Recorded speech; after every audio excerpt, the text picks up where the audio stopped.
Alrighty, aviators, welcome back to Ground Effect Aviation, Private Pilot Ground School.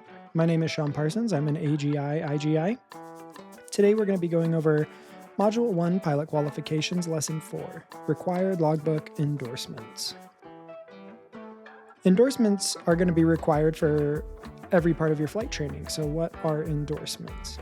Well, a flight instructor endorsement is a statement in a pilot's logbook that is signed by a certified flight instructor, verifying that you as the pilot has received the necessary training and are able to perform specific flight tasks or operations, such as your first solo flight or any solo flight that you'll be doing as a student pilot. Cross-country flights, flying into Class B airspace is a specific endorsement that you would need to have in your logbook. You'll also need to get an endorsement in order to take your practical test or your check ride for a new pilot certificate. And also, endorsements are required when flying a particular type of aircraft, such as complex, high performance, tailwheel, technically advanced aircrafts, etc.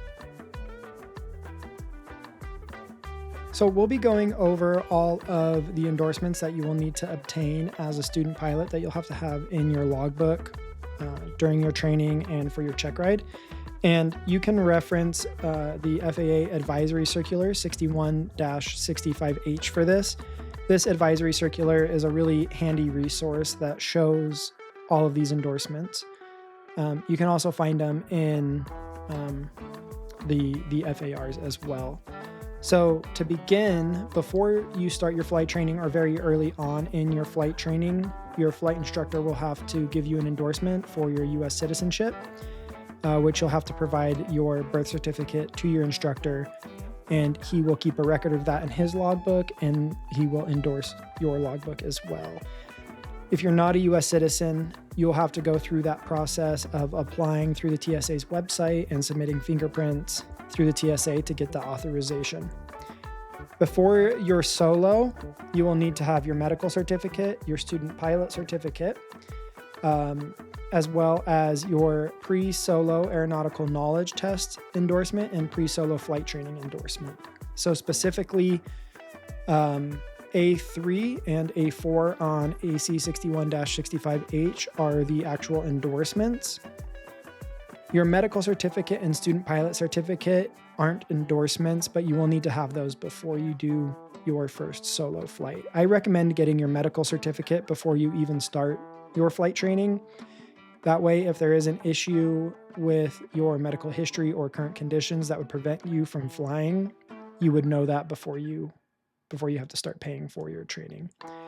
Your pre-solo aeronautical knowledge test will be issued by your flight instructor, specific to the airplane that you're flying, and will include local regulations, traffic patterns, stuff from the pilot's operating handbook, specific to the airplane. And your pre-solo flight training will be conducted by your flight instructor. For your solo flights, you will have to be endorsed for your first solo flight for the first 90-day period, as well as each additional 90-day period once that one expires. So the endorsements your flight instructor will be giving you for your solo flight are valid for 90 days, in which you'll have to get a new one after that. You'll also need to get an endorsement for solo takeoffs and landings at another airport within 25 nautical miles. So this is you taking off from your home airport and flying and landing at another airport within 25 nautical miles. And then this next one that's in red, A5, is optional if your flight instructor requires you or your flight school requires you to solo during the nighttime. Then you'll have to get an endorsement for pre-solo flight training at night. The next set of endorsements are for your cross-country flights. So A9, your solo cross-country flight, and A10 are for your solo cross-country flight. A9 is the endorsement for actually flying your cross-country flight, and A10 is the endorsement saying that your flight instructor has reviewed your flight plan and found it to be satisfactory for you to complete that cross-country flight. And these will be for your longer cross-country flights. A11 is for repeated solo cross-country flights within a 50 nautical mile radius from the airport that you'll be departing from. A12 and A13 endorsements are both optional solo flying in Class B airspace. So flying through Bravo airspace, and then the next one, solo flight to, from, or at an airport located in Class B airspace. So one is flying through Class B. The second endorsement is for actually taking off or landing at an airport that is located within Bravo airspace. All right, so the next endorsements we're going to be talking about are the knowledge test endorsements. The first one, which can be referenced as A82 and 61-65H, is a review of a home study curriculum.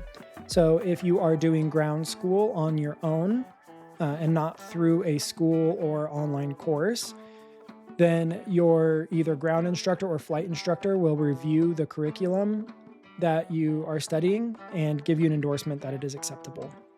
The next one is your endorsement to actually go and take the aeronautical knowledge test.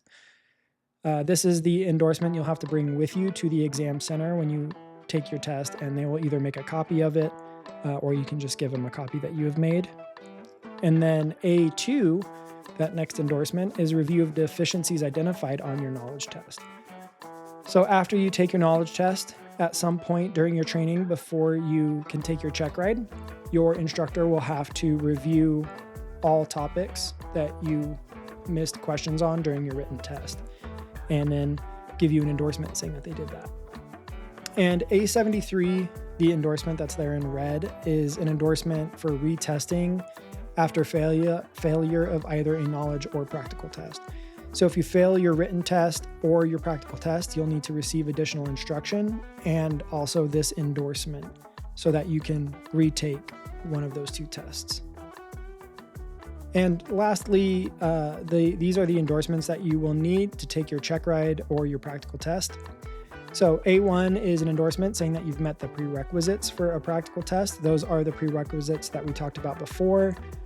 Your minimum 40 hours flight time, 20 hours dual, your cross-country solos, your 10-hour solo time, etc.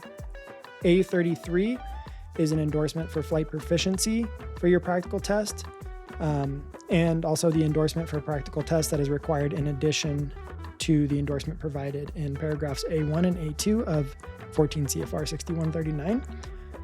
So that is making sure that you have those training hours within the preceding 2 months of your check ride. And A73, again, is optional. If you do fail, you will have to receive an endorsement to retake either the knowledge or practical test. Hopefully neither.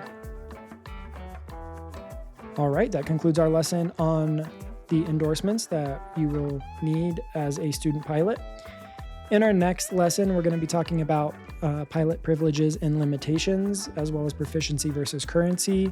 And Module 1 will finish up with required personal and aircraft documents to act as PIC while you're flying an airplane.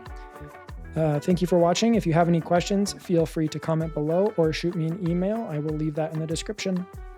And we'll see you in the next lesson.